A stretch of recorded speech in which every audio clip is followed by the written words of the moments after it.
Hi, my name is Philippos Protogeroides, and I'm an awarded product designer based in London. In this lesson, I'll let you know a bit more about myself and how I got to where I am.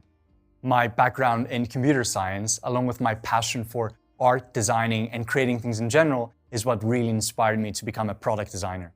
I'm really passionate about understanding and solving problems, both for consumers as well as businesses, using design as a driving force.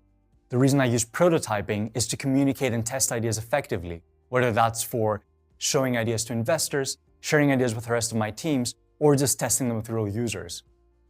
I'm super fascinated with the power of modern prototyping tools, as they allow anyone to conceptualize and test an idea without having any design knowledge. Before becoming a product designer, I've explored many different aspects of design, starting from graphic and communication design around 12 years ago.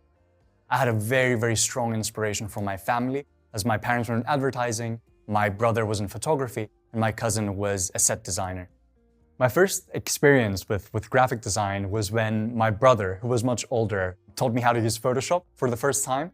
And I remember being very silly and taking photos of my parents and friends and using their eyebrows to create mustaches. And that was really mind-blowing as an experience for me, because I just realized how much power I had in manipulating stuff, manipulating photos and designs, and creating something from nothing. After that first experience, I remember spending hours and hours, day in, day out, just designing and getting more familiar with the software. A really big milestone for me was joining some first graphic design communities. And that was back when I got my first computer as well, so I had more flexibility and freedom. It made such a big difference to me to be able to share my work online and just get feedback on, this is actually not good at all, or you need to improve your this and this and this. And this was a really big lesson for me, because it's the first time I ever received feedback and criticism for my work. And even though in the beginning it hurt deeply, it really made me grow as a designer. And it really put me in that mindset of constant feedback and sharing your work as early as possible. But still, this was just a hobby for me. And especially as I grew older and as I advanced through school and reached the age of 16, I never thought I would see myself in a design career.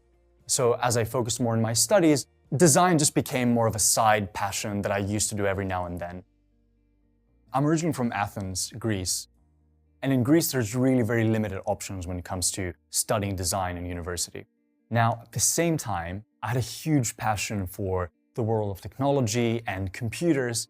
And also one of my side hobbies was gaming. And I found gaming so interesting. I really wanted to understand how games were created. So I landed up joining a really good university and enrolling in computer science. And for me, this was a game changer. I was completely blown away by the world of software engineering and how you could turn ideas into real products that could work. The first breakthrough came when I joined this optional course in the university that was about entrepreneurship and online marketing. This course was run by an actual company inside the university, and it felt completely different to everything else I had done before. It was new, it was refreshing, it was super practical, and I wanted to learn more about it. One day, this one person running this course just approached me and asked me, well, do you want to come by our office tomorrow?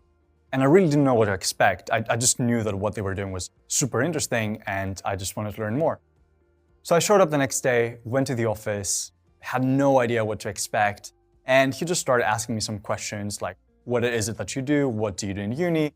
And I was like, well, I do a bit of design on the side, but I'm also in a computer science degree, so I know a bit of programming and a bit of design.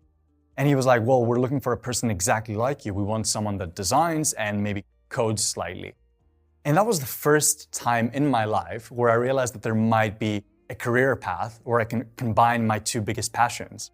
I landed up actually working with them on a part-time basis, and this was the first time in my life where I got in contact with things like user interface design, user experience design, and using my knowledge to create really interesting products.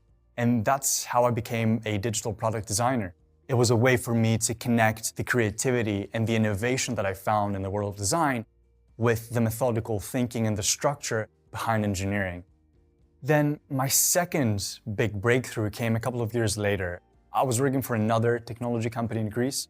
I was already doing some freelance work on the side, and I had many referrals coming from international companies, and I wanted to do more. I knew that there was more out there. I knew that I wanted to take up more work and be able to help more companies solve interesting problems. And that's when I took the very big decision of completely quitting and starting my own design business.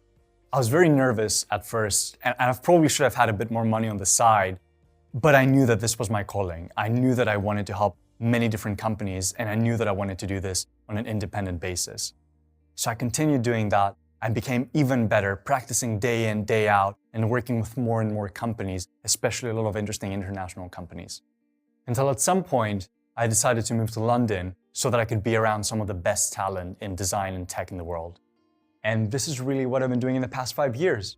I have my own design business in London. I'm working with some of the most ambitious technology companies right now, solving real problems and having a real impact. And I really want to continue doing that. I want to solve even more complex and more impactful problems, and I want to find ways to change people's lives through design. And what I've really learned throughout my journey is that you have the power to achieve absolutely anything you want as long as you focus on the three following things. Firstly, a huge, huge passion for whatever you're doing. Secondly, a never-ending curiosity to try new things, to get out of your comfort zone, to be open to feedback and be able to improve from what you're doing. And thirdly, hard work. Constantly practicing, becoming better, failing and then learning from your mistakes and trying again and again and again. So that's a little bit about myself and my background. And in the next lesson, I'm going to talk to you a bit more about my influences and how they've shaped my career and the way that I design.